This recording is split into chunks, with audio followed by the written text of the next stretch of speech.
Thank you.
Okay, Catherine, let's go ahead and record. Okay. Oh, yeah, I heard that too. There's one thing, if the maps are a little delayed, just give them a second. We'll Do you get want them me out. to ask them to sit down first, or just want me to begin? Let's ask everybody to take a seat. We're going to go in a minute. All right, folks, if we could ask you to take a seat. We're going to get started here in just a second with our program. Once again, if you could all take a seat. So welcome to this town hall meeting. I'm Catherine Raymock with K-Light Radio. And apart from that, a longtime member of this community. I grew up in Montecito, went to Montecito Union, and have been reporting on many events over the years. This has truly been the most traumatic and personal for all of us, I know. So we thank you for being here. I'm going to go over some of the logistics of how this is going to work today. This is an informational meeting. And so you're going to hear what is occurring in Montecito and beyond today. You're also going to hear what you can look forward to in the coming weeks and the coming months as well as what's going on just in the next several days. You're going to be hearing from a variety of experts who have been working this 24/7. Once we hear from all of the experts, that's when we're going to open it up to question and answer. And because there are so many people here and we want to get to everybody's questions, we're asking you to fill out the question cards we hope you have received. If you haven't, please flag somebody down. They have those. And then send them out to the aisle. They'll be brought up here. We'll get to as many of those as we can within our time constraints. And we promise you that the questions we don't get to today, we will post on the countyofsb.org, the questions along with the answers. Additionally, okay, the interpreter needs to make announcements. Apparently, they're not getting the interpretation at this point.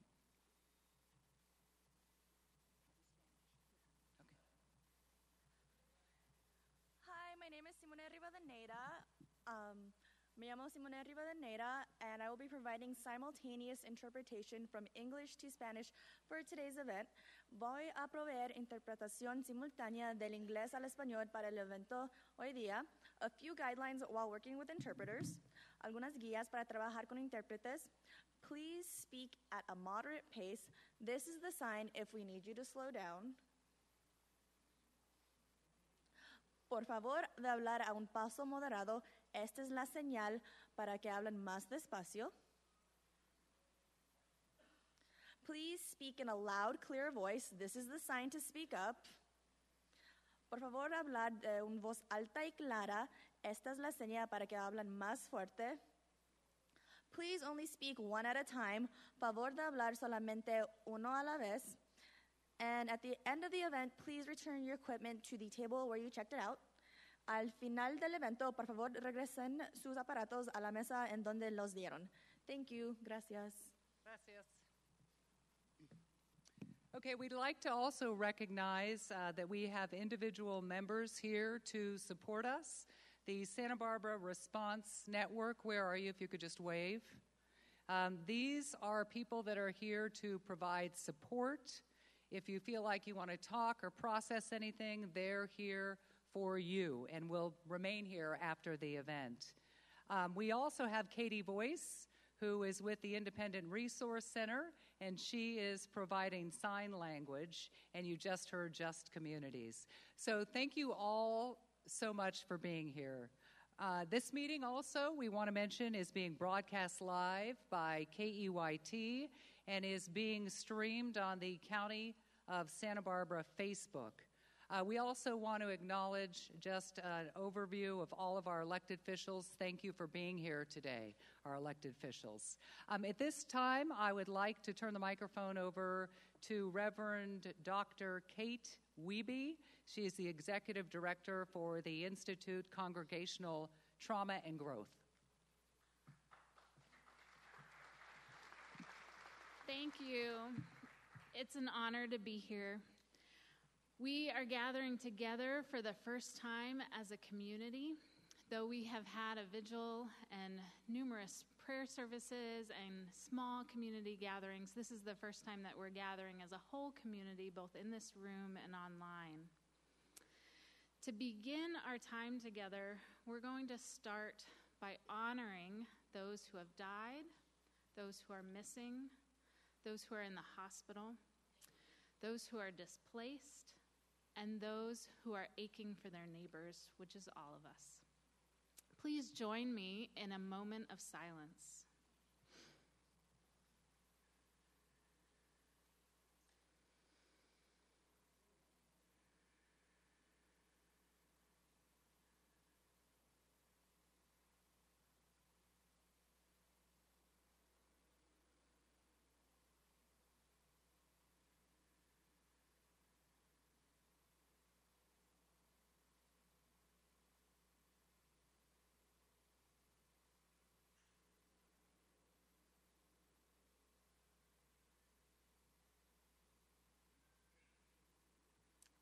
Thank you.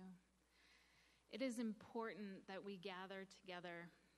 After trauma, it's important that we connect with one another, with our neighbors and with our loved ones, both in small groups and in large groups.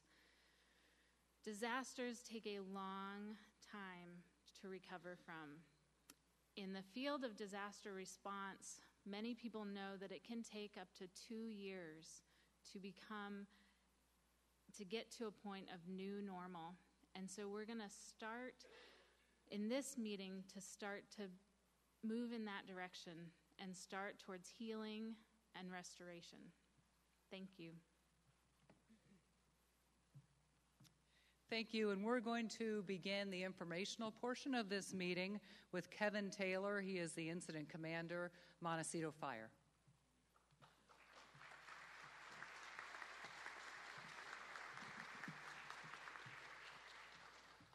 Thank you. I'm the Division Chief Operations for Montecito Fire Department and one of the Unified Incident Commanders on this winter storm incident. I want to very briefly run you through what we did to prepare for the winter storm and then bring up the Operations Section Chief from the incident to discuss what has occurred in the past several days. Our organization and all of the county's emergency response organizations on the front country began planning the day after Christmas at a meeting at 8:30 in the morning at our office, where as a result of the Thomas Fire, we said we could potentially have a problem on the front country. So we got together with the United States Forest Service and the CAL FIRE burn area specialists and collected what data they had available, looked at the 100 and 500-year floodplains, and came up with what we thought was a threat map for all of our communities. Once we had identified those threats, we developed a concept of operations that included the local fire departments, the sheriff's office, the flood control district, and the Office of Emergency Management. This plan identified the resources that would be required to respond to an emergency, how we would deploy them, and we left that meeting and headed back to our local agencies to provide training. As the National Weather Service provided us updates, we learned very early in January that we were expecting a storm. As a result of this forecast, we held a press conference in Carpinteria on Friday the 5th to prepare all of our communities for the impending weather. After the press conference, letters were sent to people in the area that we thought was the area of concern, as well as phone calls made through notification systems. On Saturday the 6th, we published an operating plan to all fire departments, the Sheriff's Office, Search and Rescue, and the Public Works Department. Sunday the 7th, that plan was activated based upon the forecast, meeting our predetermined trigger points to start moving resources. We ordered several resources, including CAL FIRE hand crews to clear the water courses from the debris basins to the ocean, local Office of Emergency Services rescue task forces from Santa Barbara County, an OES Swiftwater rescue team from the Long Beach Fire Department, and some National Guard high water vehicles. This upstaffing was unprecedented in our county. Evacuation orders and warnings were issued Sunday night at 7 p.m. by the Sheriff's Office through the Office of Emergency Management for people to be evacuated out of the areas of concern by noon. At 8 a.m. on Monday the 8th, we activated our local incident management team at the Earl Warren Showgrounds, and work began. The OES RTF's rescue task forces that I mentioned earlier and the water rescue teams began pre-planning the geographical areas that they were assigned. The Sheriff's Office began the evacuation process, and the Santa Barbara City Fire Department, County Fire Department, Montecito Fire Department, and Carpinteria Summerlin Fire Protection District upstaffed all of their available resources. At about 8 p.m. that evening, all of our resources were pre-positioned in strategic locations across the front country and at the incident command post in preparation for the storm. At about 4 that morning, one of our pre-positioned resources in Montecito reported a gas explosion and several structures on fire that apparently were caused by one of the debris flows. This resulted from the rainfall rates of greater than half an inch in 5 minutes and the devastating debris flows that you see behind me on the map. Our pre-deployed resources immediately went to work, both from their locations on the front country and from the incident command post at Earl Warren Showgrounds, and performed hundreds of rescues that morning and throughout the day. And so I'd like to introduce the Incidents Operations Section Chief from Santa Barbara County Fire Department, Division Chief Matt Ferris.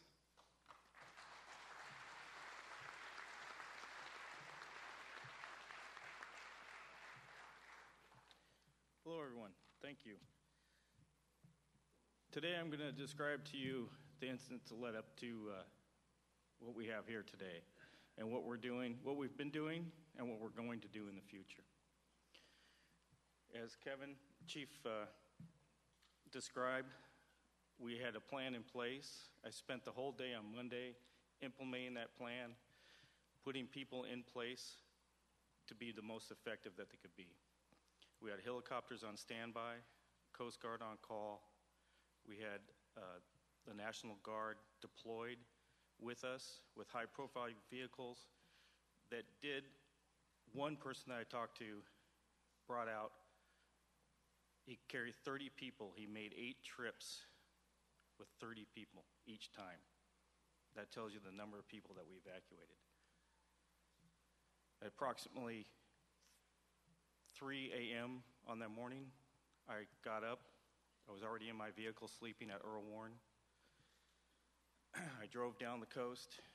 As I hit before Olive Mill, I hit deep water. I called our dispatch center to call and have the freeway shut down at that point. I continued on. I was talking to the chief on the phone. Saw a giant flash in the air. We thought it was lightning. That flash turned out to be the homes that were on fire. We could still see the glow. I ordered more equipment, deployed all of our resources, continued on my way down to Carpinteria, pulled over so I could use the phone, hitting deep water every low spot on the freeway. When I got back on the freeway heading northbound, just before San Ysidro Road, I hit the debris flow. We probably hit it about the same time. I do not know how I made it through that. It was a miracle. I continued on my way. My car was totaled, but somehow I was still able to drive. I drove up to Hot Springs, East Valley Road and 192 and San Ysidro Road. That's where I parked. I opened up the back of my car and I ran the incident from that location. I couldn't move from that spot. It was pouring rain. And that's just one story. There are many, many more stories of more heroic actions taken by all of the people that have been out there. Many rescues took place. We had the high-profile vehicles from the military. The Coast Guard came in. We had a house on fire, several homes on fire. There's a firefighter from Montecito who effected a rescue. The person had no clothing. She took clothes off her back and gave them to her.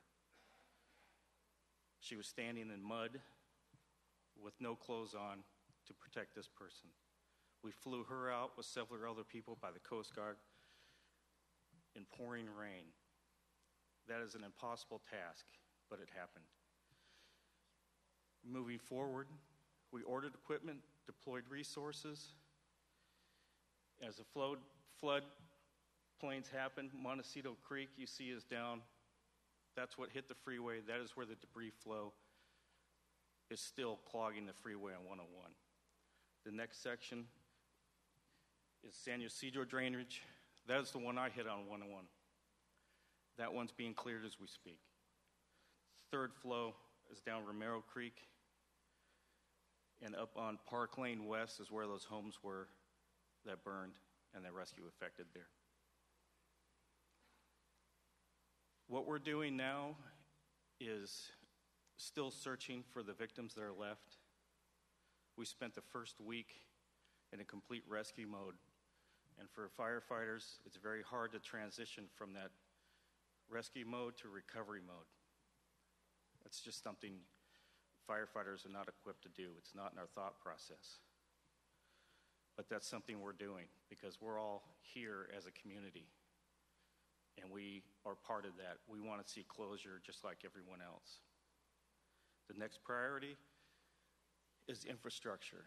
And that's been in place, working on since day 2.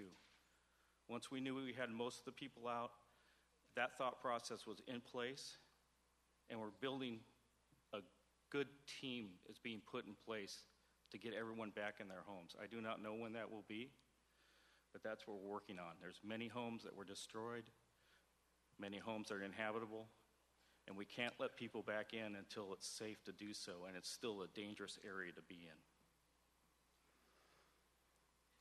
Our number one goal also is to open up the roads. We understand, along with the whole team that's up here, how important it is to get that highway back open.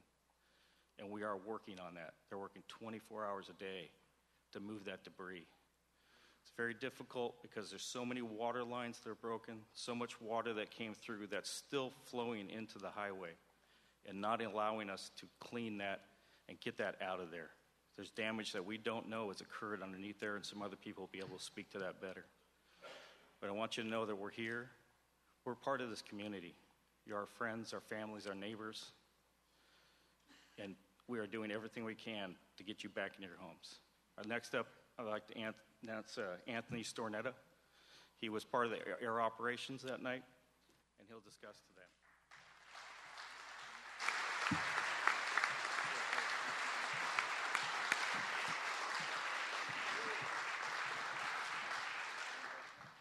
Good afternoon. Thanks, Chief Ferris. As you can tell, this has been a very emotional event, and some of the events I'll talk to as well will kind of bring light to what occurred that evening, or that morning all the way into that evening. So as Chief Ferris stated, we stood up 2 helicopters for standby that evening.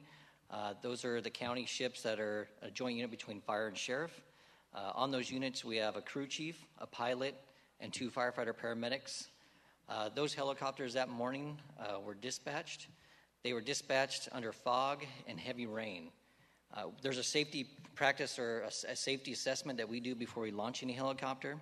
Under any other state, those helicopters wouldn't have launched. It would not have passed what we call our PRISM safety mitigation. Due to the number of rescues and the people that were trapped, we launched both helicopters. It took a little bit to get through the fog, but they made it around. As they came in, they came under NVG, which is night vision goggles, to do some hoists. At the height of the incident, we had 10 helicopters. We had 1 helicopter from Ventura County Fire, which is also hoisted in NVG. We had 2 Santa Barbara County helicopters. We had 2 Coast Guard helicopters, and we ended up ordering 5 National Guard Blackhawks. During the first few hours, 18 hoist rescues were conducted. Again, like I said, it was very dynamic and very dangerous. The ceiling, which is the level at what the clouds and the fog sit at, was 300 feet and less. To put it in perspective, whenever they landed on Cottage Hospital, the fog rolled in, they couldn't get off the pad. As soon as the fog cleared, they took the helicopter, dropped under those clouds, and took off again. This is unrealistic. We usually don't do missions like this, but again, the need was there. During the first 14 hours, we did 18 hoist rescues. That's where we're lowering a firefighter down on a hoist to pick someone up. We picked them out of waterways, we picked them off rooftops. Wherever those people were at, we grabbed them. Within the first 14 hours, we did 102 air rescues. That's not counting any of the rescues that Chief Ferris mentioned. So 102 people rode on those helicopters and came back to Santa Barbara Airport, where they were evaluated by AMR and other ambulance units in the area.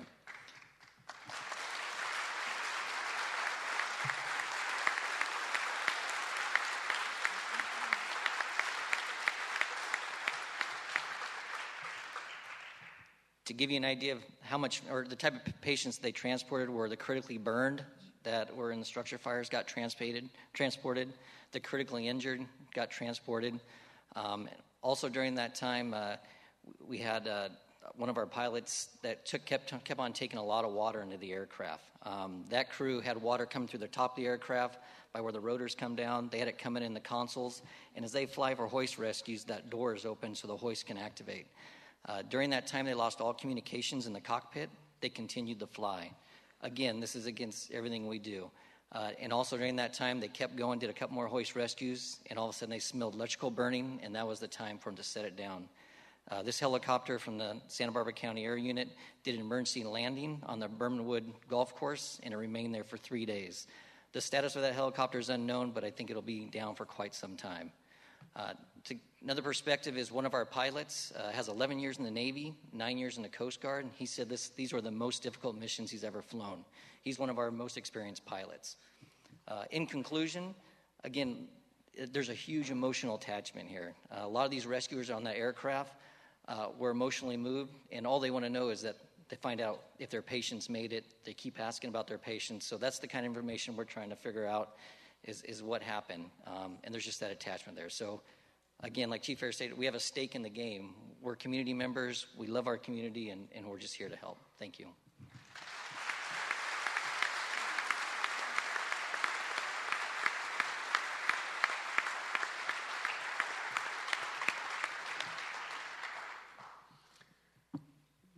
You guys and the people you represent make us all proud to be from Santa Barbara.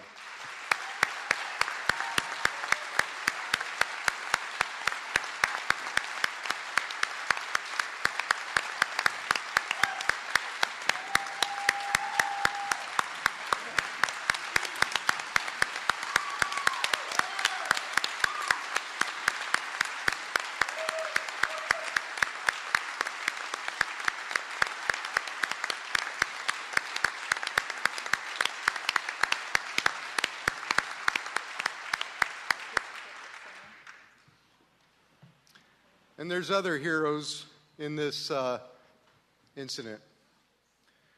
It's not as dramatic, but it's just as important, and it saved just as many lives. And my role here was really to talk about the future and utilities, but just indulge me for a moment.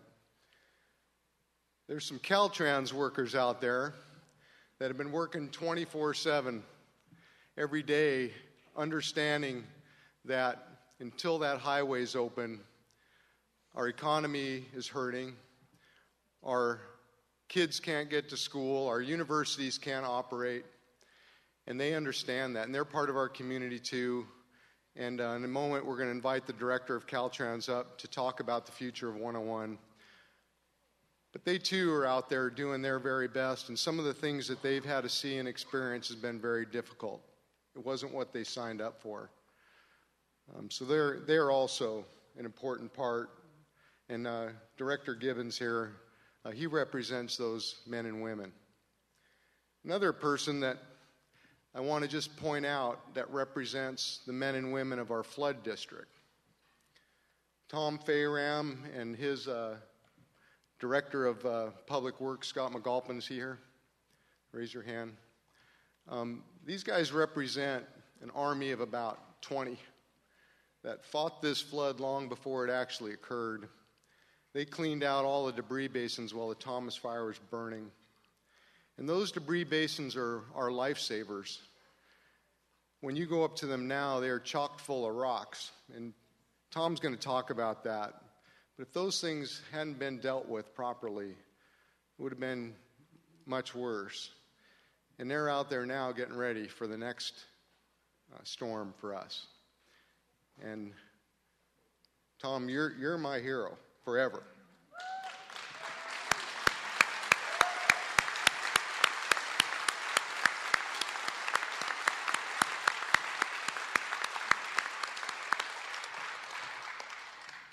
And he will not give up until it's done, and then he'll wait for the next storm. Next to him, I didn't intend to do any of this, but just give me a break here for a second. It is emotional. I got to air a little bit of my feelings here. Next to him is the sheriff. The sheriff represents the men and women of law enforcement, and I don't mean just deputies, but from all over this area, from outside the county, and CHP. first of all, I came from the fire service, and I never want to be known for complimenting law enforcement on anything. But unfortunately, they have given me an opportunity by the amazing things that they have done, the guts they have, the forecasting they have, the wit they have under pressure, and the camaraderie they share amongst each other and with all the other first responders. And they will be here with us on and on until this thing is done and people's lives are back together. They'll be doing it. Thanks to the men and women of law enforcement.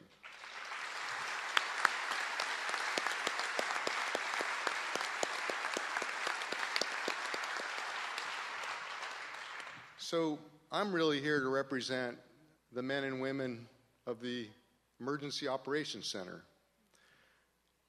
Now, we're a quiet bunch. We sit in a building that none of us have seen the sun out of since December 4th. And we're slugging it out in there in our own weird way. And we're watching out for y'all. I promise you. There's 150 folks in there that are doing everything they can to make sure that we were prepared. We were doing what we could do during the fire. We were doing everything we could in preparation of the storm. And now we're doing everything we can in the search and rescue and recovery and the next phase of recovery. And that's what I'd like to talk about now is recovery. There's two kinds of recovery, unfortunately. There's the recovery that we're all suffering from right now as we hope people can find their loved ones. But the recovery I want to talk about is a recovery of hope. It is putting a community back on its feet. Now, Montecito may not look exactly the same when we're done, but we as a community can come together and make Montecito maybe even better. We can make it the beautiful place that it was. We can make sure that our children have schools that are open and safe, and our roads are pleasant to be on, and our business district is thriving. Our water system is flowing, and our sewage is going to the right place. And our debris basins are empty and our water channels are clear. But we can't do it alone. We're going to all do this together. And we have the force of FEMA and the force of Cal OES on our side. And we have the force of all of the government employees in Santa Barbara County and within all the jurisdictions, shoulder to shoulder, some unaffected by the storm, but still standing with us in trying to get Montecito to the place it needs to be. It will be a long road. We won't get to do this in a week or a month. It will take time. But we will keep doing it until it is right. And some of the things that we've already done can display the effort. We have Highway 101 to get open. And in a moment, I'll call up Director Gibbons to share with you their plan. We have utilities we have to get going. But we can't work on anything until we get our debris basins cleared so that our community is safe again. And there's 100 trucks being loaded all the time with that material by the Army Corps of Engineers. There's some people with some big stuff. And the utilities that are working, let me go through each one of those. And we have some on the screen here. Let's talk about Southern California Gas.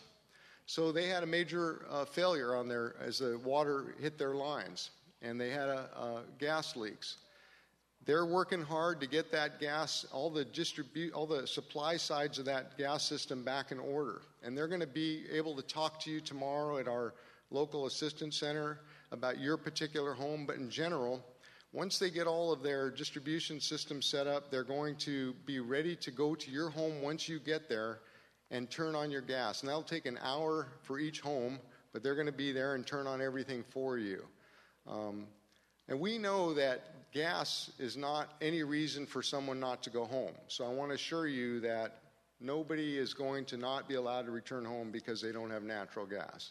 We all understand that. Southern California Edison, there's an army of Southern California Edison here.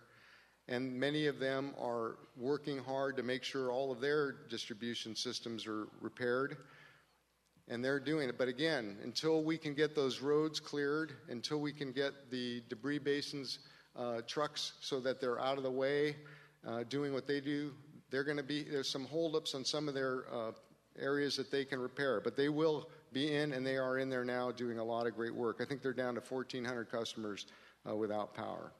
There's a big choke point they have to deal with up there on East Valley Road that has going to take 4 days of work just to repair that one area. That's the kind of damage that was done to their area.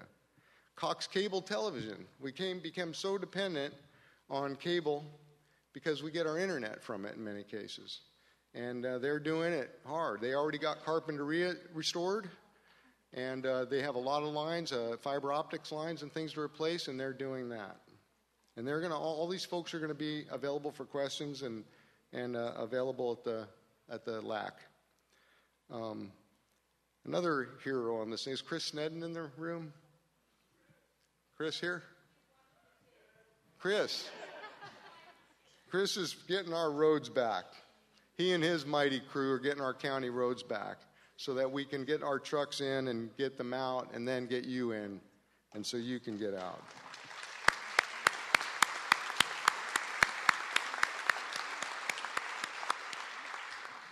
Now, I met Nick Turner about 1.5 years ago. He's in charge of the Montecito Water District, and he's a quiet guy. I didn't really get to know him. I go to these drought meetings with him, and he'd sit there, and we'd say hi, and didn't really know him. I want to tell you, stand up for a second, Nick, and just show the people who you are.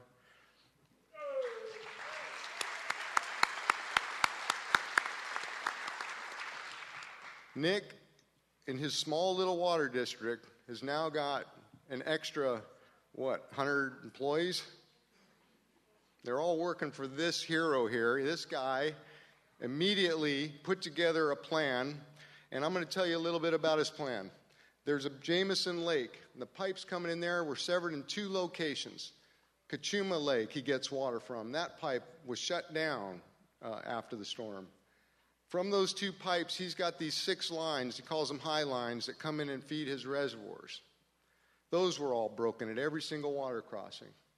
Then his water main was damaged, and all the hydrants on it were sheared off. And then all the distribution systems that go to each house. Those were each an individual project in his mind. And then he's got his water treatment facility, and he's got to make sure that thing's got clear water. So Nick asked for help, and we sent him help. We got a team of engineers and laborers from San Luis County Public Works that's in there fixing the pipeline between Jameson and Montecito. And he got help from the city of Santa Barbara and other cities to help him get his treatment facility open and get his regulators, which reduce the pressure, back in order. And they're moving fast. He's going to soon have the Highline pipes all done. Some of them are temporary fixes, but he'll get them done permanent later. And I'm just saying, I'm just super impressed with you, Nick. You're the man.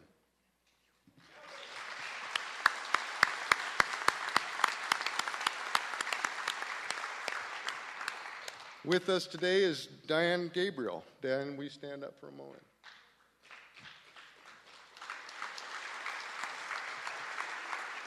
Diane Gabriel's the manager of the Montecito Sanitary District.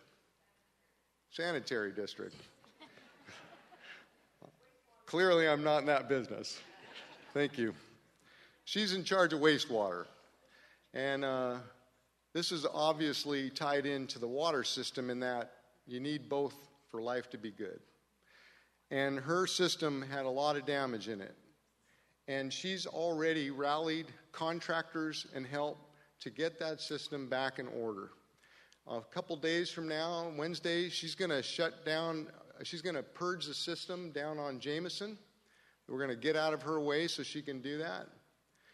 And she's going to make sure her treatment facility is already running. And she's going to make sure that the sanitation system is operating soon as she can with her heart involved and her team of people behind her so that we can all get you home as fast as we can. But what if there's areas that we can't do it? What if it takes a little longer, but we still have other things and it's safe for you to go home? We're going to look at other alternatives if we have to. We're going to make sure that you're home as fast as you can with these systems. I wrote something and I can't read it. I want to tell you a little bit about some help you can get now.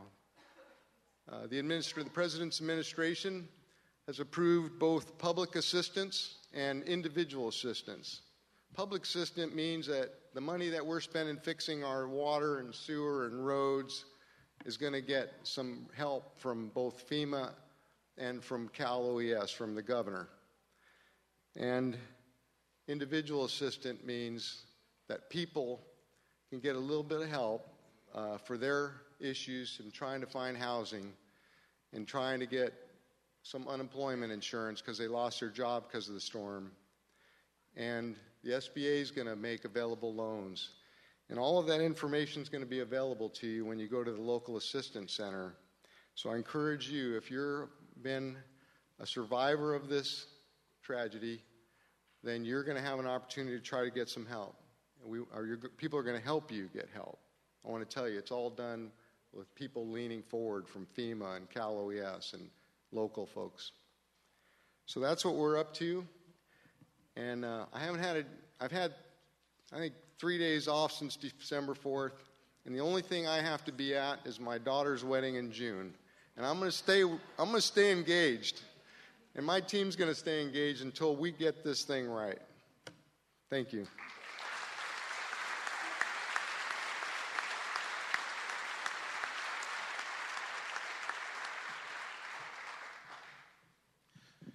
Thanks, Rob.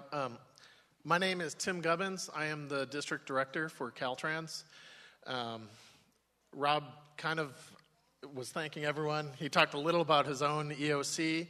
I've had the opportunity to be in there a few times, and just the efficiency of the organization, the communication hub that it is, it's marvelous. It's a thing to behold. So thank you, Rob. This mudslide, the event that we've had here, I don't have to tell you, it's just unprecedented in its magnitude. And so, Caltrans, I have workers down here, the maintenance guys who are working on your freeways day in, day out. They're part of the community. And so they've been hit as hard, and they understand. We do understand the importance of 101. And 192 also is affected, as you all know, but I'm going to talk mostly about 101. So I'm here to tell you, Santa Barbara 101 is Caltrans' top priority. And I'm not just speaking for my district. I've been in contact with the statewide director of Caltrans and the Secretary of Transportation. We know this is not just a local issue, but we also know the effects it has here locally. We've been giving out information as we can. It's been very hard to make predictions of when we'll be finished with the amount of material that's been on the freeway and the amount we still have water coming in. We anticipate it'll be at least another 6 days of work, but I want to tell you, we will get that highway open and it'll be in a safe condition for travelers. It's hard for us to tell exactly when. We've made great progress. In the last 2 days alone, we've hauled off thousands and thousands of yards. Yesterday, we hauled off 9,000 yards of just this loose, silty material. We have staff helping us. I have my maintenance forces and construction forces out there. Our neighboring districts, headquartered in Los Angeles, San Bernardino, they have sent people up. We have additional 3 to 4 guardrail crews, and we have multiple contractors under contract. So in the confined area that we're able to work in on 101, we have about 150 crew members and contractors working there. And for the equipment, we also, it's been mentioned, we had 86 trucks working just for us. The Army Corps, as you heard, we had over 90 trucks just doing round trips, just gathering and dumping. And there's equal material or equal equipment loading up those trucks, sweeping the roads as much as we can. And so all those equipment, we're working 12-hour shifts. We're working round the clock, 24/7, two shifts. And we are doing what we can to get that cleaned up. The hard part on this one is the water still seeping. Any of you that have seen that, you'll see it seeping and running down the streets. It's coming there. It can't leave 101 until we get some of those drainage systems cleared. They have been filled up with the silt and mud that has just clogged them. We have now gotten down to the level where even from the freeway side, we can find the entrance to those. So we're starting to excavate that from the freeway. We at one time had 30 Vector trucks just in that area sucking up some of that water and loose material, just trying to get it out. And as hard as all this is, it's not just going to be the cleanup effort. We need to make sure that when we open this up, it is safe. We need to inspect the pavement, the guardrail and the bridge rails that are out there, and some of the bridges themselves. We do not know of any bridge structural damage on 101, but some of them are still submerged, and there's silt coming up right to the bottom of them and on top. We do know some of the concrete bridge rails were swept away with all the big rocks and the mud that was just forced up against them.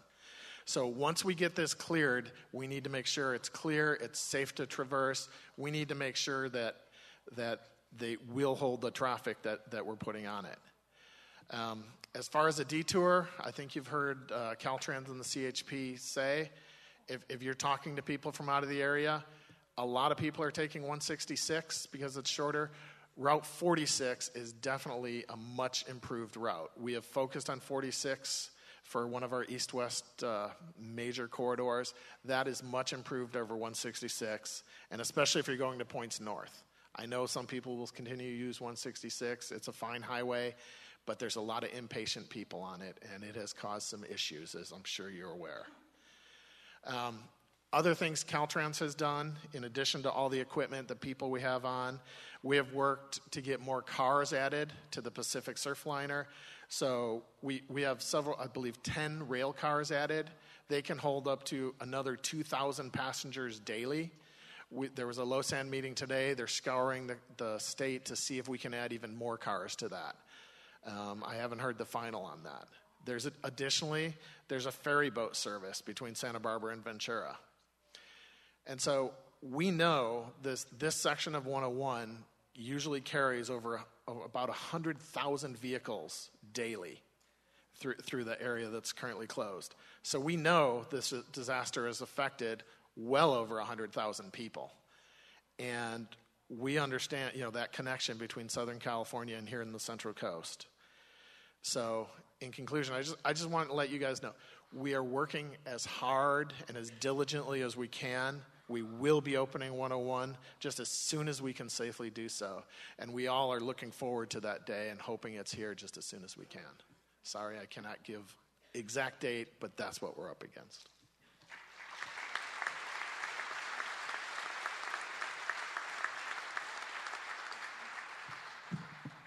Good evening. I'm Tom Fayer. I'm with our Public Works Department here in Santa Barbara County. Thank you.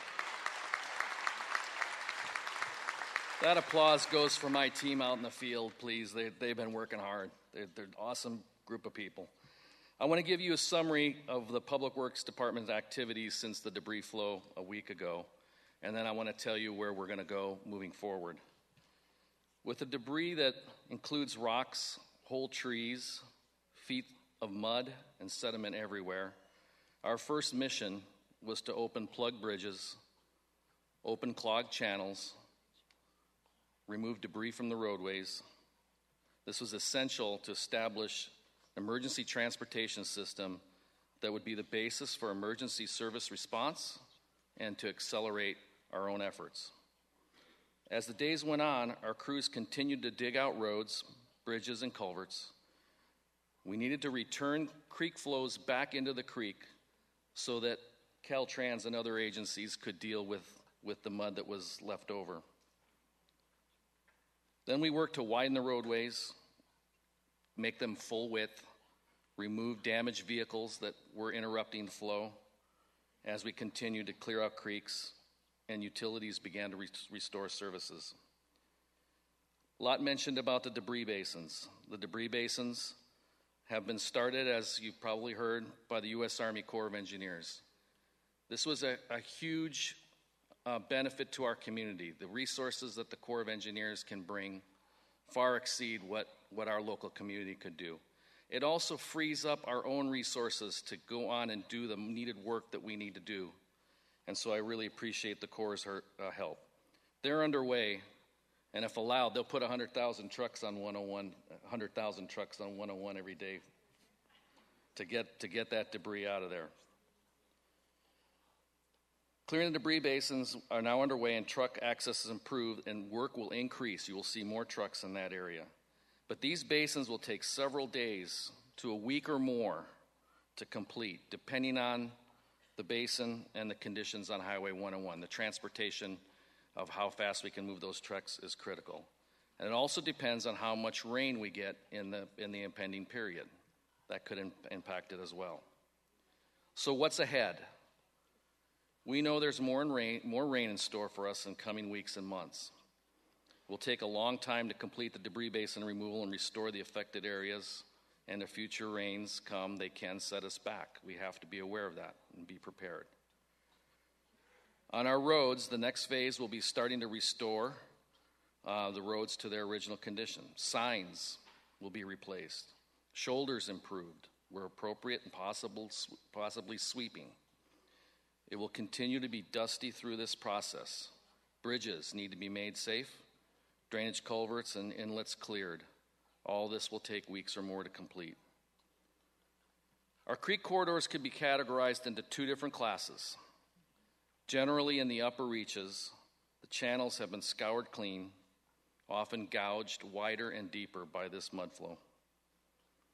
In areas above bridges and in the lower areas, we have enormous deposition of debris. In many cases, creek corridors simply cease to exist and replaced by large debris fields. As I indicated, the creek channels have been opened up to accept flow. We generally opened up the middle of the creek channels to accept future flow. A lot of debris still needs to be removed, and we're working with the Corps of Engineers to begin that process to remove that material. This too will take time. So the question is, what will happen with the next rain? I know that's probably on a lot of people's minds. It's on my mind. It's on everybody's mind. We heard that this week's rainfall is not expected to be significant. It may actually be beneficial. We don't know the full extent of the capacity of our drainage system, but we will find out, and we'll find its weaknesses, and we'll fix it. This rain will give it the first test, but we believe the creek systems can handle this next rain. And future rains will surely move down and redeposit material and will cause new issues. And we'll continue to take action in that regard. And we will continue to improve the situation as we move forward. And it also should be recognized that future rain could impact 101 yet again. But as everybody has said, no matter what Mother Nature throws at us in the future, we will be here and we will deal with that. Thank you.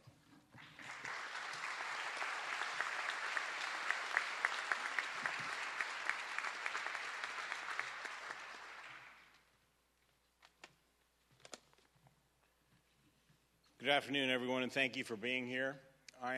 My name is Bill Brown. I'm the Sheriff Coroner for Santa Barbara County. And myself, along with my colleagues that are here today, know that there are so many questions that people have, and we are here to answer as many of those as we can today. But before we begin to do that, I want to address something that is related to what really is the highest priority right now, and that is the effort to find the 3 Montecito residents who are still missing. They are little 2-year-old Lydia Sue Tetepa, 17-year-old John Jack Canton, and 28-year-old Fabiola Benitez Calderon. All of these people are missing from households where other family members have perished. Teams of search crews, with the aid of human remains detection dogs, are actively searching areas where these victims may be in the hopes of finding them and providing closure to their agonized family members. Today, Kim Canton, who lost her husband David Canton, and whose 17-year-old son Jack is still missing, asked us to relay the following statement to you. We are heartbroken at the loss of my dear husband, David Canton. Dave lit up our world with an infectious smile, behind which was a man who was led by his values of faith, family, and a goal to make a difference. I could not have had a more loving, kind, and devoted husband. Our children, Jack and Lauren, could not have had a better father. Dave was the guy who made time for people, and he was selfless. We are still looking for our son, Jack. Thank you for the outpouring of love and support. Lauren and I know that we were saved by the grace of God. As Lauren and I heal, I ask that you all pray that we find my son, Jack. Warmly, Kim Canton.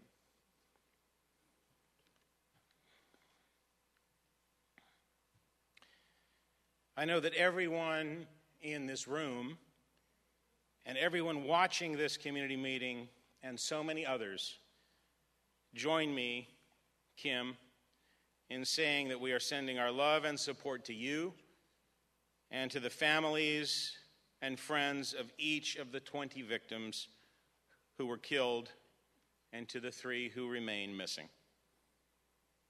And I can assure you that over the next few days, we are going to be doing everything possible to locate your loved ones. I want to now talk to those who have been evacuated and who were living in mandatory evacuation areas. We know that this is a very unsettling time for you and terribly inconvenient. But I want to assure you that because of the magnitude of this crisis and because of the destruction that has occurred in so many parts of Montecito, this evacuation is absolutely necessary. This is not a safe place at the moment. The terrain is unstable. There is a critical search and recovery operation underway. There is a constant flow of large trucks and emergency vehicles and crews coming in and out of the area. And those crews are here to search, to assess damage, to make repairs, and to clear debris. And they cannot be impeded as they do this important work. In just one of the debris basins alone, there's an estimated 100,000 cubic yards of debris that needs to be removed. Each of the trucks that is coming in to remove that debris can only transport 10 to 20 cubic yards at a time. So you can imagine how many large trucks are needed to complete this massive task and how many trips they're going to have to make in and out of the area hauling that debris to make our community safe and prepared for the next big storm that we get. And this process is likely to go on for quite some time. Just to give you a visual of how busy this area is, we took a small piece of video last night to show you the intersection of Coast Village Road and Olive Mill. And if you can play that video. And as I continue to speak, if you look at this video, you will see fire engines. You will see emergency vehicles. You'll see utility and repair vehicles. But you'll see an incredible number of large dump trucks that are traveling on that road. It looks like Grand Central Station. And this is during the evening. This is constantly happening throughout the day. And I know that we have a terrible problem for people, for the businesses on Coast Village Road, for the people that live in that area.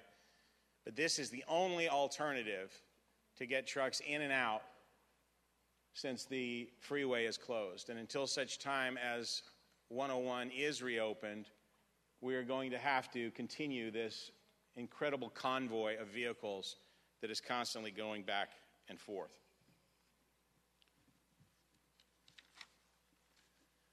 I also know that many of you who are evacuated are concerned for the safety of your homes and your possessions while you are away.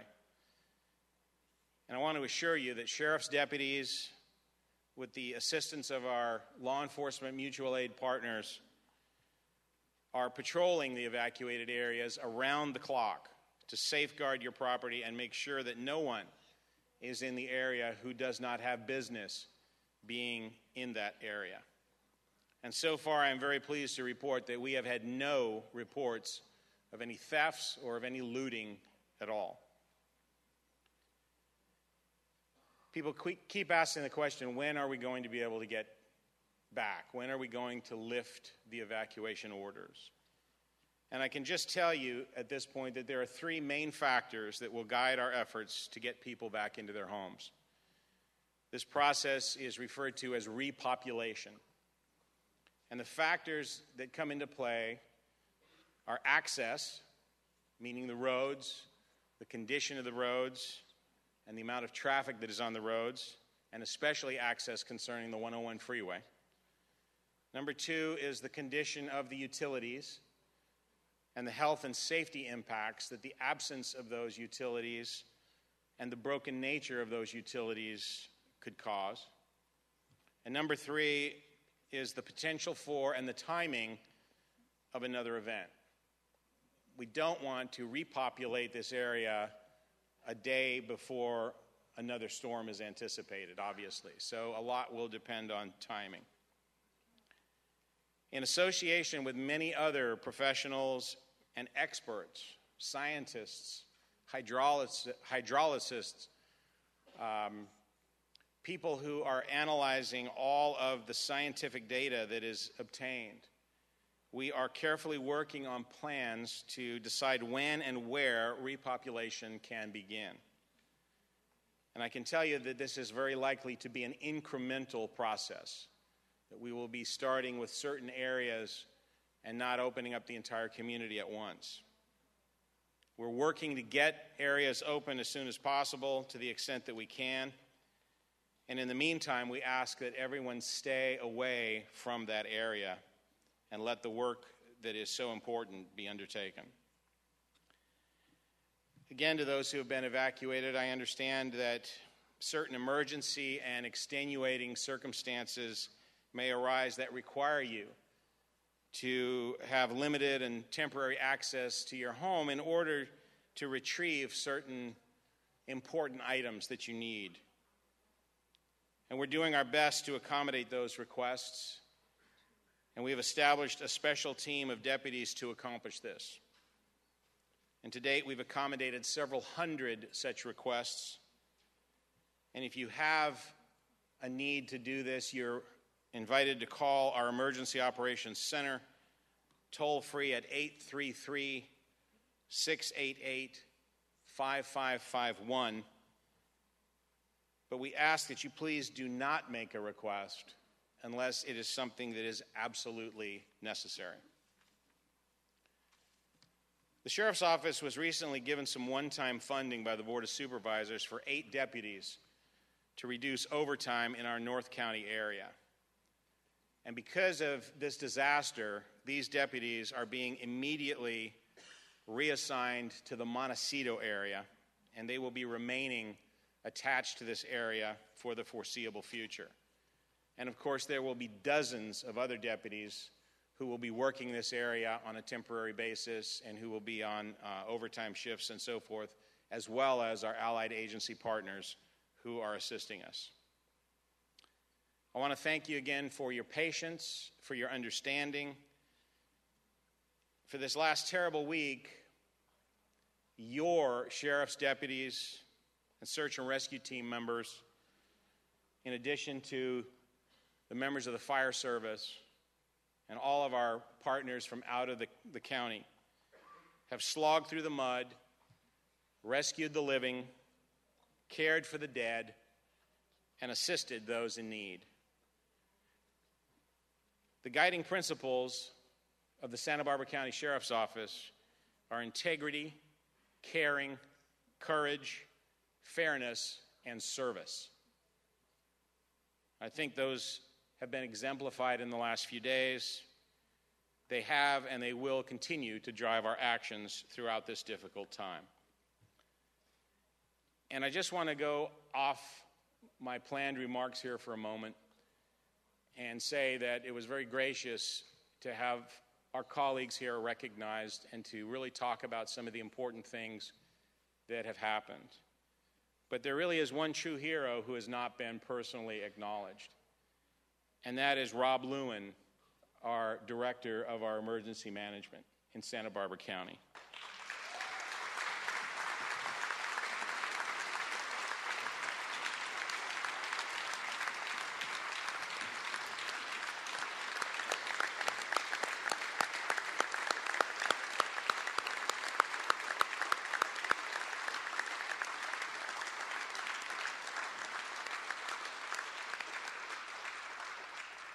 In addition to being a great ringmaster in the EOC, a great coach to those who work for and with him, Rob is a great leader. And Rob is also Santa Barbara's modern-day version of Paul Revere. He is the person who rallied everyone else to understand the severity of what we were going to be facing, to get prepared for it. He's the one that had us pre-position our assets in the area of impact. He's the one that got us to stand up and take notice that this was an extraordinary event that we were about to see happen. And the storm that was predicted was the storm that we prepared for, and it was a bad one. But the storm that we received was not the storm that happened. In other words, the storm that we received was an extraordinary event. We're told a 1 in 200 year event. But if it hadn't been for the actions of this man right here, we would be facing a lot more than 20 people killed and 3 people missing. And for that, we should always be in his debt.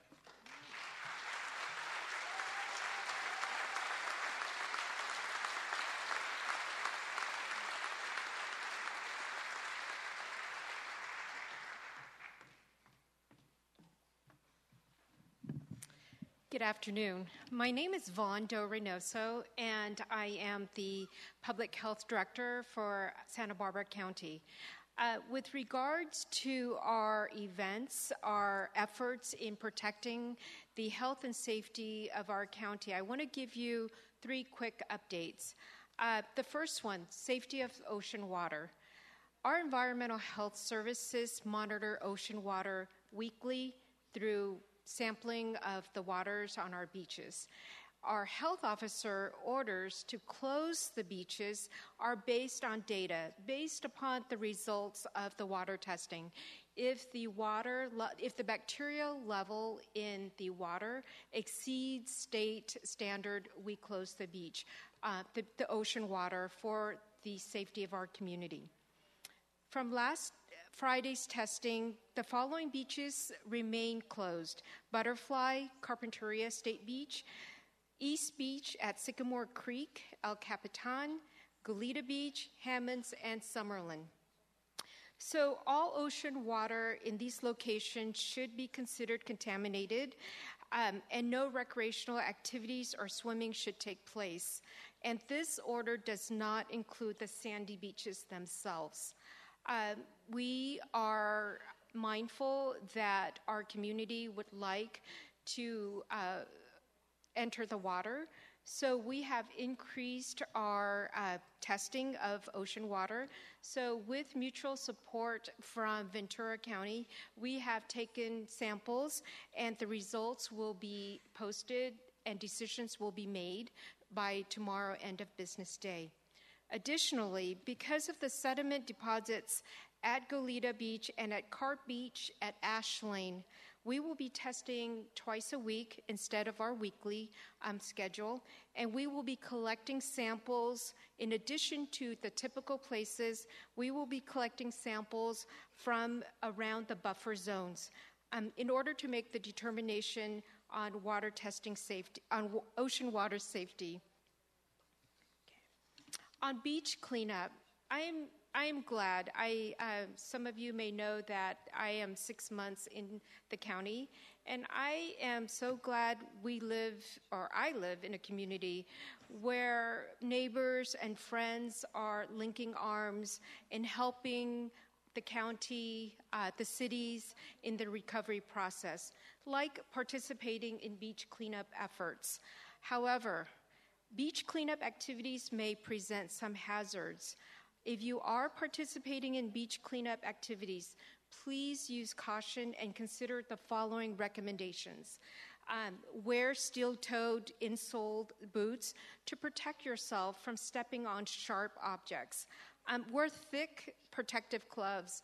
I was out touring the Carp beaches and Goleta, and I saw a lot of members of our community picking up debris with bare hands and with very flimsy gloves, and we want to encourage that you use thick protective gloves.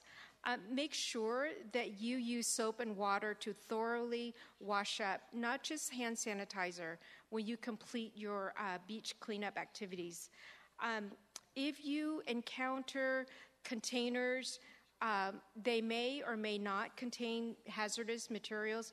We strongly encourage you not to open them. If they look suspicious, give our environmental health services a call, and we will be out there to examine and collect the containers. But please know that in the days ahead, environmental health services and our sister partnering agencies will join the effort in picking up and cleaning up the beaches. Third update, regarding animal services, we continue to provide services to our community. We are still continuing to rescue, recover, care, and shelter the animals in the affected area. We are asking that owners call our hotline, and that number is 681-4332, to request assistance and to make loss reports. We want to support our community in this time of need. And so we're there to help in whatever manner that we can for pet owners, and even if it means us making the connections for you if you've lost a loved animal. Our other tasks in the days ahead include partnering up with the fire department to do our household hazardous waste inspections and removal. We've asked for mutual assistance, and I believe we have 11 hazmat workers from other counties who will be assisting us. We will be working with restaurants and food operators in the affected areas. So if we have not contacted you or if you've not reached out to us, please do so. And lastly, our health officer is leading an internal team to craft messages to assist everyone in the recovery process on how to protect your health during the recovery, during the cleanup, and going back into your homes. Like my colleagues on the stage, we are here to support our community, so please let us know how we can help you. Thank you.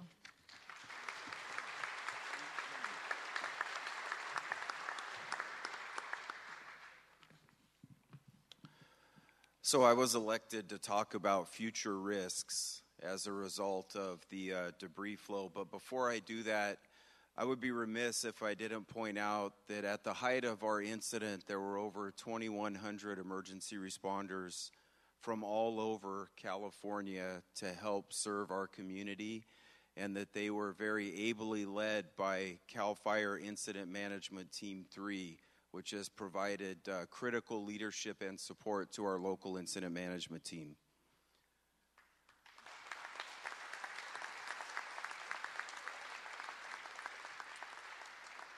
So my message is that we're still at risk.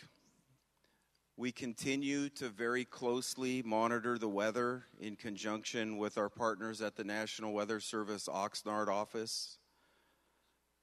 The entire burn areas of the Alamo, Sherpa, Ray, Whittier, and Thomas fires pose some risk for at least the remainder of this winter and likely several more winters.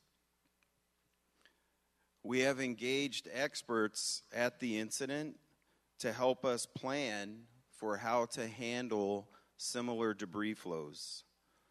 This plan includes members from Santa Barbara County government, the affected cities, special districts, sheriffs, and of course the Office of Emergency Management. We're obtaining updated burn team data, including radar imagery, to evaluate and determine soil stability. We're running computer-generated models to identify what that looks like, and more importantly, to be able to share it with you so you know what it looks like. We're also doing a reevaluation of our evacuation zones based on the models and this debris flow, and in closing, attempting to identify appropriate trigger points for our pre-storm resource deployments. And with that, I'll turn it over to the FEMA representative.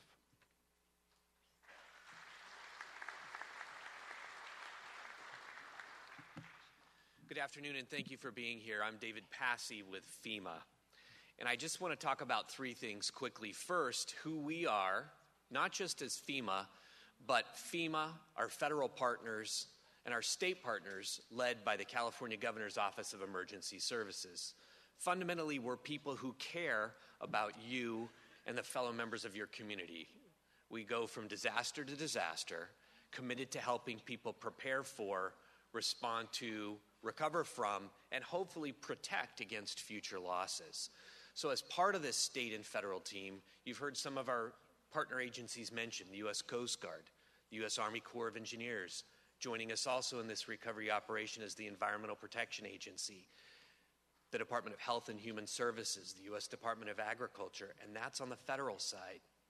And Cal OES and its state partners are working as a team of teams. If you are unsure about the dedication of your local first responders, emergency management officials, and recovery officials, I hope you see and feel the dedication represented by the officials here on stage today.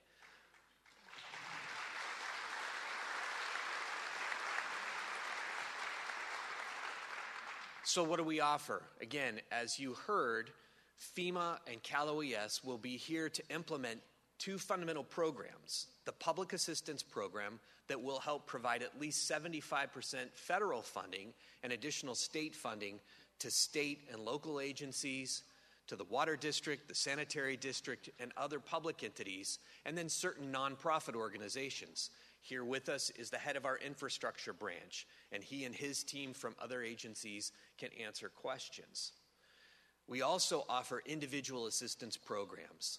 And if you see over here, you'll see posters in English and Spanish that invite you, if you've suffered loss, damages as renters, homeowners, or business owners in Santa Barbara County, or your neighbors in Ventura, Los Angeles, or San Diego County, you are now eligible to apply for federal and state disaster assistance. And you can do that in several ways. You can apply online at disasterassistance.gov. Or, as you'll see on these posters, you can call 800-621-3362. And our operators can receive your calls in English, in Spanish. If you're using video relay service, we can receive your call. If you need another language, we can support your needs. If you are using a TTY device, there's another number posted that you can contact. We're interested in helping as many people as we can. And when I say we, the financial assistance that we offer to renters, homeowners, and businesses comes from the U.S. Small Business Administration. Again, the SBA is represented here. They don't just help businesses, but renters and homeowners who have suffered losses not covered by insurance may be eligible for a low-interest disaster loan or a grant from FEMA to help you begin your recovery. So again, you can register online, you can call 800-621-3362, or you can visit directly with a FEMA agent. We have disaster survivor assistance specialists here with us in the room. We'll also have a team at the local assistance center tomorrow at Calvary Chapel starting at 11 o'clock, and they'll be there to answer your questions. You can apply before you come to the local assistance center. That's often the best way for you to apply so that we can then answer your questions about your situation. Now, what can you do? Again, if you've suffered a loss not covered by insurance, then you may be eligible for assistance. That may include hotel costs for those of you who haven't suffered physical losses but are in a mandatory evacuation area and can't return. Again, if you're unsure, register for assistance. We will do our best to provide the maximum assistance to all those who are eligible. If you are worried about speaking in a foreign language or you're unsure of your immigration status, we want you to know that we will help as many people as we can. You can apply on behalf of an eligible family member, and that can be a child who's not even 18 years old. And so, again, we stand ready to answer your questions and provide assistance. What can you do now? You can continue recovery. You can look after your neighbors, and we would ask you to please heed the future warnings that may come during this weather season and coming weather systems to ensure you and your neighbors, your family, and your community remain safe. Thank you.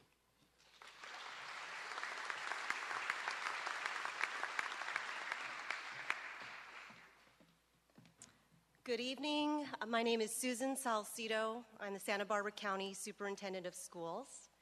And I am so pleased to be able to report on some incredible news that is an outcome of all of the work that has been done by the leaders who are up here on the stage and the entities they represent. The outcome that I'm about to report on is that today, January 16th, Tuesday, is the very first day in almost 6 weeks that I can report that all 20 of our school districts are now open to serve their students.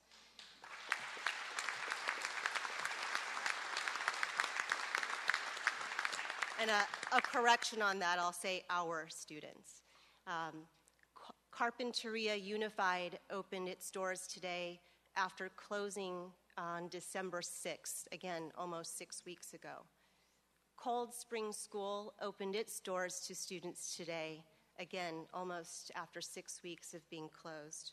And Montecito Union opened its doors in a different way, of which I'll report on in just a moment today. So what does it mean for schools to be open? What it means is that, very importantly, students are reunited with their teachers, their incredible teachers who are so anxious, have been so anxious, and we're so happy to greet them today. Students are able to be reunited with their peers. And importantly, they have some semblance of normalcy and routine that's come back to their lives. Another important aspect of school opening is that our schools are providing very critical, important social and emotional supports by bringing in professionals to support the students, the families, and the teachers. So when I say Montecito Union had a different sort of opening today, I know many of you know that because Montecito Union School is itself in a mandatory evacuation zone, they are unable to open school at school. So in a very creative process by Anthony Rainai, Superintendent of Montecito Union, with his staff and the support of so many community members, today, half of the students from Montecito Union attended school at the Santa Barbara Zoo, and half of the students attended school at the Moxie Museum. Tomorrow, they will switch, and they'll go half to the zoo, half to the Moxie. And that's it's wonderful, an opportunity for students to be together, as I said, but it also provides time for where they'll go on Thursday. And their temporary school is being provided graciously by Dr. Anthony Beebe and the board and staff and faculty of Santa Barbara City College, so that Montecito Union will be at SBCC.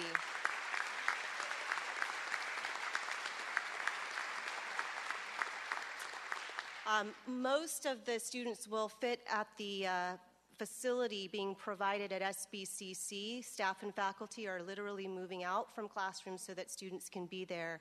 But those who are unable to be fit right there at SBCC will be right across the street with a gracious host of McKinley Elementary School at Santa Barbara Unified, which is right across from Santa Barbara City College. There are huge efforts being made not only for the logistics of classroom space, but when the students go into the classrooms are pretty much empty. So we have many, many districts providing tables and chairs in small sizes for our little ones, and instructional materials and books and tools that are needed for learning each day. And I just want to say thank you to the districts of Goleta, Hope, Cold Spring, Montecito, and Carpinteria, and Santa Barbara for rallying around the community of Montecito Union that does not have a home right now. I want to say, too, that one question that does come up from the community often is around making up instructional time. Do teachers and students need to come back in additional time on the weekends or in the summer to make up for this time? And that answer really comes from the California Department of Education, with whom we're working very closely, that has a process in place for districts to apply for a waiver so that they would not be required to make up the time. I say that, but that application still has not been completed by each of the districts, so the answer to that question is going to have to be delayed just a little bit longer, but know that there is a process in place. I want to say that in closing, on behalf of our public schools, our public charter schools, our private schools, our students, our teachers, our staff, thank you to all of the emergency operations teams and the entities, our entire community, for supporting our collective belief and value that our students need to be in school with their teachers and their peers as part of healing and support of our great community. So thank you.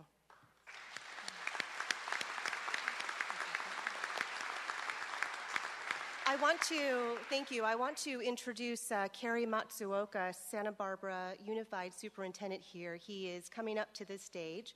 We're actually tag teaming tonight. He'll be taking my chair for the Q&A portion, but also want to thank him for his great leadership in all of these efforts and for hosting us at this beautiful La Cumbre Junior High School. So thank you.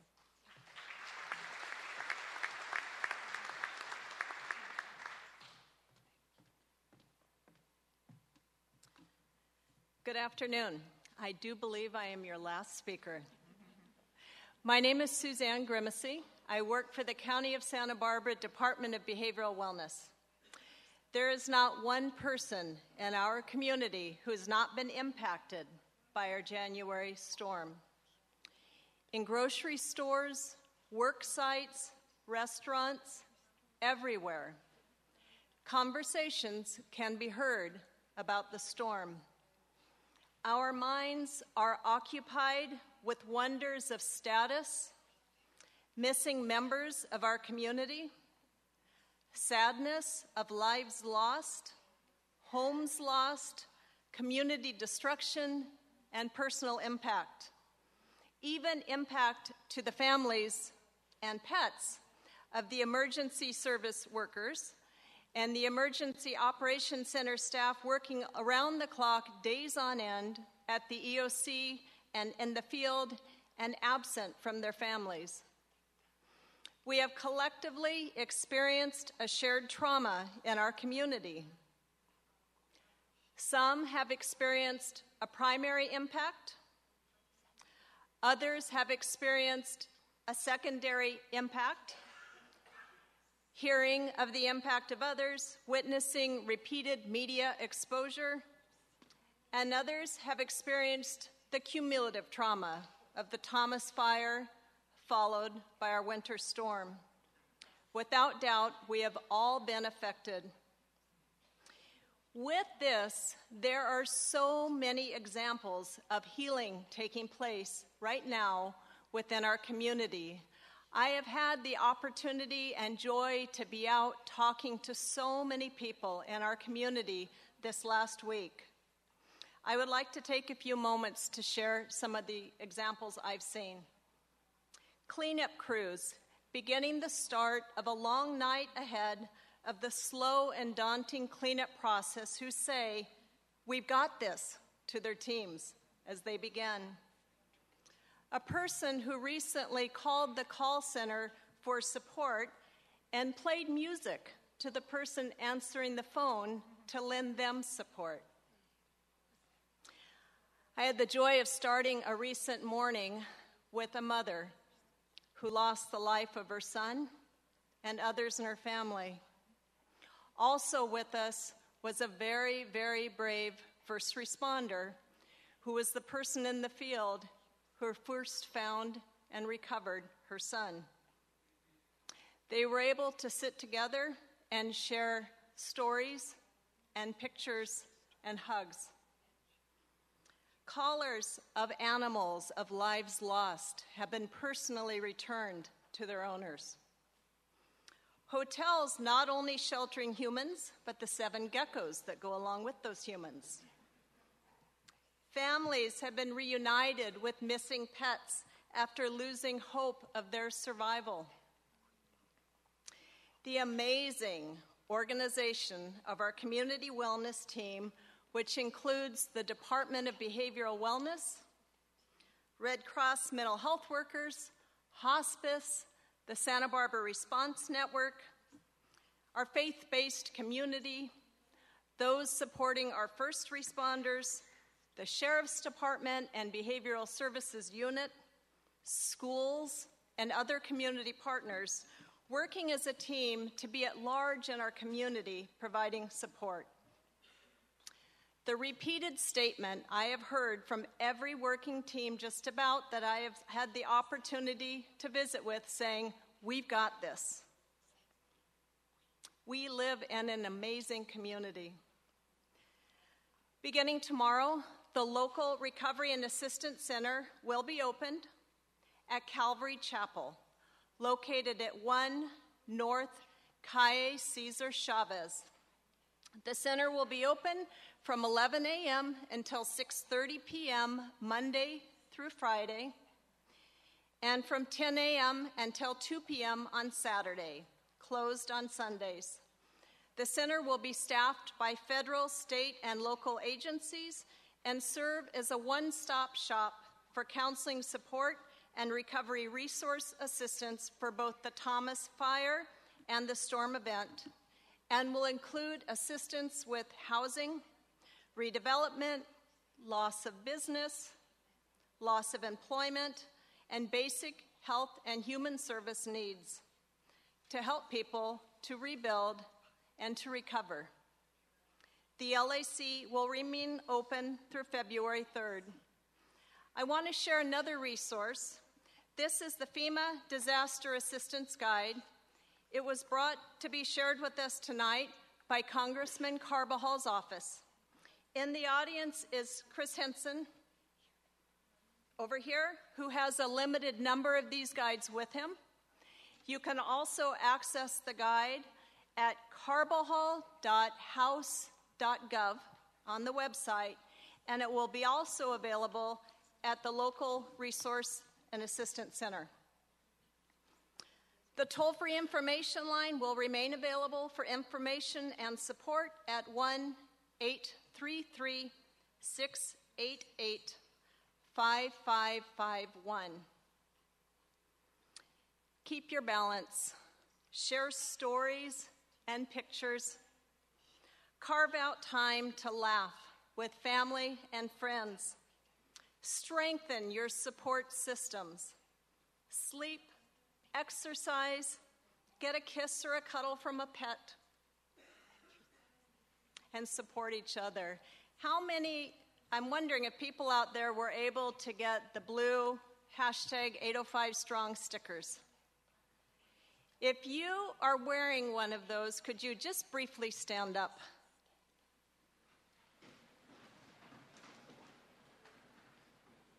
Thank you. We've got this. Santa Barbara, we have got this. Thank you.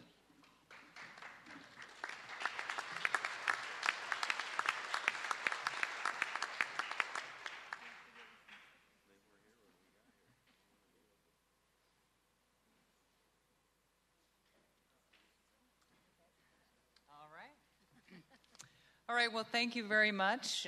We've got several questions here. We're running a little bit later than anticipated, so we'll keep this going for the questions that we have here. Additional questions can be found online at countyofsb.org and answered as well. So the first is to Sheriff Bill Brown, and I believe you covered part of this, but let's do this again. When can we go home? What must happen first? And can arrangements be made to get onto Coast Village Road prior? Well, obviously, that's the big question that everyone is answering, and I'm afraid I can't give you a specific date. All I can tell you is that we're evaluating a variety of different data and opinion from a tremendous team of professionals. We are working on plans, and we hope to incrementally start to repopulate that area. But one of the biggest things that will drive this, as I said, is access, and the primary access point right now is the 101 freeway closure. When the 101 freeway opens up, we will have some options and the ability to divert the truck traffic, the extensive truck traffic, back onto Highway 101, and we will, at that point, be in a position to probably reopen Coast Village Road. But I can't give you an exact time. All I can tell you is that we're working very diligently, that certain areas will open before others, and it's very likely that we will reopen Montecito incrementally to residents and to business people within Montecito initially, and not just open it generally to the public. Thank you. All right, and Rob Lewin. Rob, do you have a mic there at your chair? I think everybody has a microphone. Rob, a couple of two storm-related questions. When will the utilities be on, and how do I prepare for the next storm? What was the first part? When will utilities be on? Okay, great question. So let me give you a couple of out there things. We're going to get the water on fast, right, Nick? And we're going to get the sanitation district on.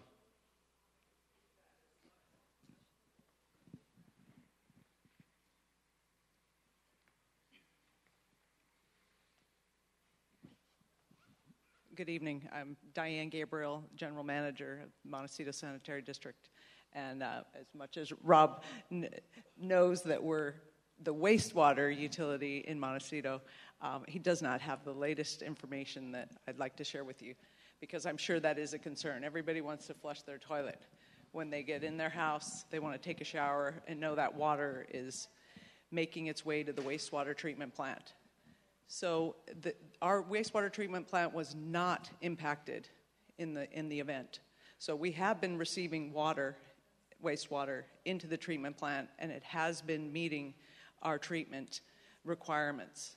We have made tremendous success out in the field once the roads were open to us to evaluate our facilities.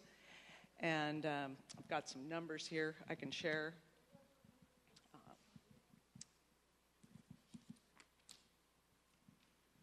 As of this afternoon, we've inspected visually 1,300 of our 2,000 manholes, and 1,100 of those are in good condition.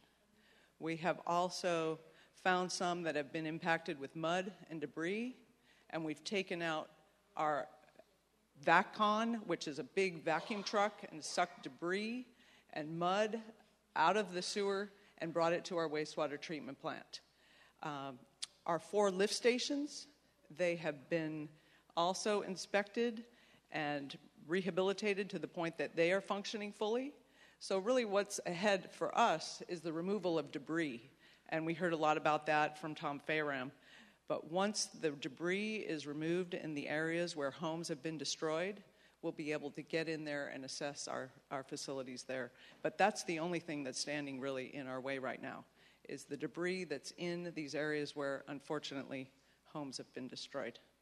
So from a sewer standpoint, it is our intent and we are working around the clock as well, that we will have full sanitary sewer service, reliable, when the community has potable water service. We will have that. All right, Rob, and the second part of that question, which I think is to you as well, but in terms of our next storm, which we know will be coming sooner or later, have you started to look at evacuation plans for that, and what might that be? Would they be different? Thank you. So let me just tag on to the utility thing. I think that was very right, that what Diane said, that we got to get the roads open. And I believe at this time that when we get those roads open and the truck traffic rediverted to places that won't be impacting the and slowing down our ability to get the debris basins, the water and the sanitation systems and the electricity and the gas company, they will be done in time for that.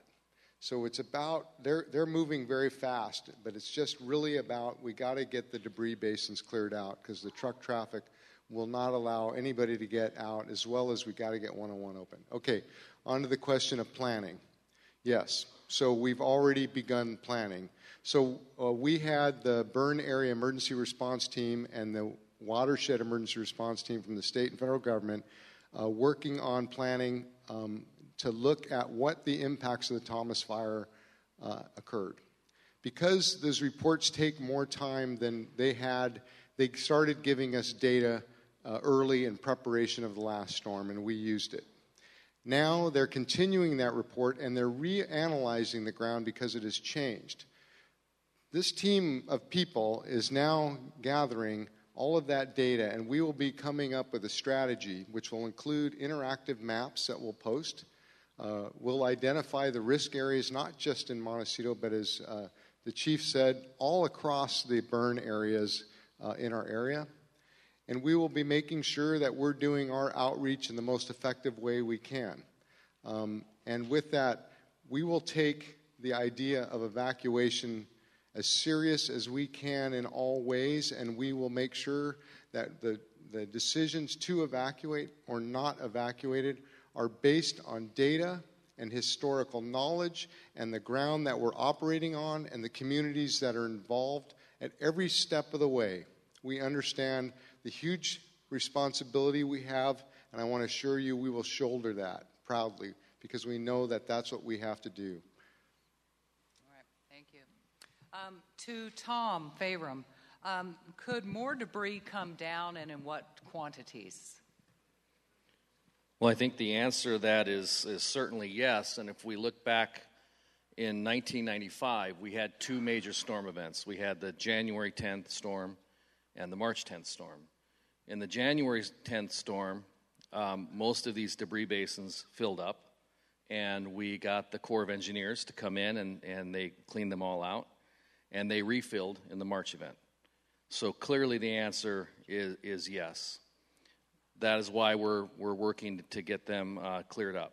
The other question, though, is to what extent the mud flow would return, and that's the data we're collecting now and analyzing. Typically, the first part of an event like this mobilizes most of the loose material, and then what we have to understand is what are the thresholds to either have a similar, maybe not as severe, maybe as severe event to continue. But yes, clearly there is a possibility for debris, not only in the debris basins, but there is debris littered all over the Montecito area below these areas that can be remobilized too. Sometimes just as simple as mud from a rainstorm now coming back on our roadways. So that'll be a constant thing we'll have to deal with throughout the winter. All right, we have a question from somebody that's here that says that their home was destroyed but is not on the list. Could you possibly tell them why? Have them see you. Okay, gotcha. So see Terry afterwards, and she's going to talk to you about that. I can tell you that the report, the interactive map that we have right now is still being processed. There's still data coming in every day, and so just keep going on that list. It may be that reason, but it may be another reason, and certainly see Miss Nisich. But we're updating that data all the time. Okay. Here's one we're getting at the station all the time for Suzanne. Speaks to the heart of our community. we're really anxious to help, to volunteer. What can we do?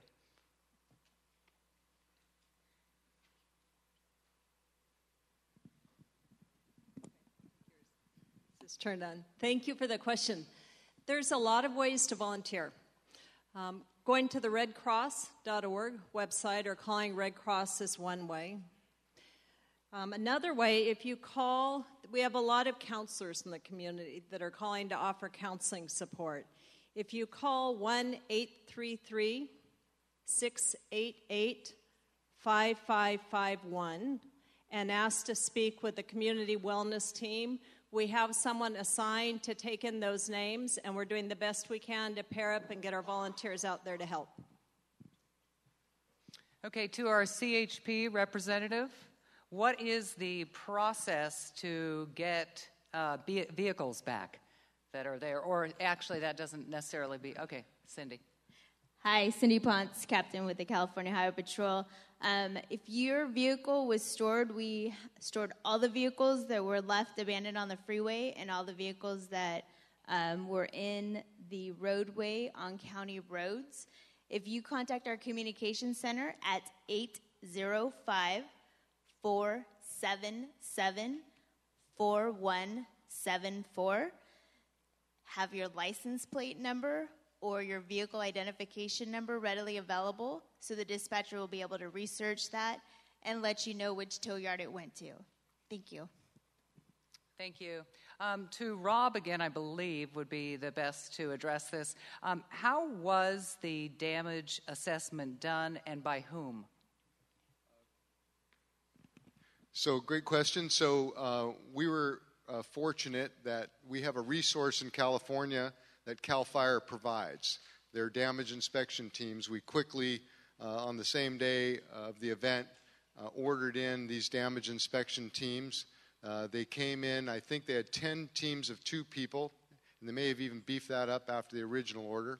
And those folks went out with handheld smartphones with apps on them, and they slogged through the whole area, and they looked at every single structure, not just homes, but businesses, outbuildings, and structures. And all of that data is now available on the interactive map, which you can get from our website. Now, our county building officials and our county environmental health officials are in the field today. They're using that same data, and they're going out and doing the hard job of identifying the habitability of the homes, as well as identifying any environmental concerns that need to be mitigated. And that's going on today and will continue for some time. We look forward to the final damage inspection report, which will be done in a matter of a couple of days, and then we'll have 100% listed. Thank you, Rob. There's a question about where to get mail, and so I just want people to know that are in the evacuated areas. It is 107 Nopalitos Way in Santa Barbara, and all mail since January the 9th would be there. Also, I have a quick note from a place called Sam's Doggy Dude Ranch, where a lot of the animals have gone that have been displaced. Some of these are actually lost animals, but some of them are also the families gone to live somewhere that doesn't take pets. It is very hard generally to find rentals that do take pets. So they're happy to report that they say in just the last day and a half, the site has already paired dozens of pets with people, and you can check out the site. It's Montecito Mudslide Animal Foster.org. It's a long one, but someone will be here afterwards, which is a good reminder. The speakers are all going to stay afterwards so that if you have individual questions, you can ask them. Once again, countyofsb.org for additional questions and answers, and we thank you so much for coming out today.